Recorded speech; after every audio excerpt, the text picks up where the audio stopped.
स्वतःच्या क्षेत्रामध्ये मोठे व्हायला शिका. दुसऱ्याच्या दरबारात कितीही काम केलं तरी आपण फक्त तिथे नोकर होऊ शकतो, मालक नाही. जपायचा प्रयत्न त्यांनाच करावा ज्यांना खरंच आपली किंमत आहे. क्षणभराच्या सुखासाठी कोणाचा विश्वासघात होईल असं वागू नका. माणूस म्हणून जन्माला आलायत ना, लाख मोलाची माणुसकी आहे, अजिबात विसरू नका. कुटुंबाचा हात धरून चला, लोकांचे पाय धरण्याची गरज भासणार नाही. नातं कधीच संपत नाही.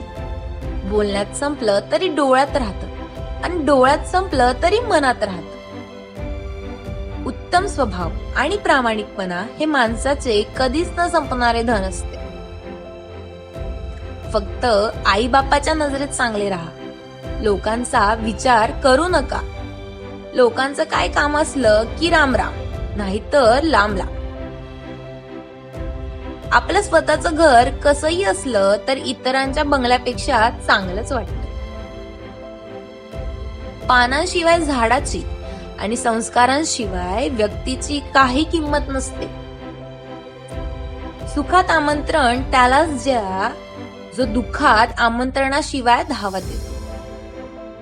परिस्थितीची जाणीव असणाऱ्यांना कमी असलेल्या गोष्टींची लाज आणि जास्त मिळालेल्या गोष्टींचा माज कधीच वाटत नाही.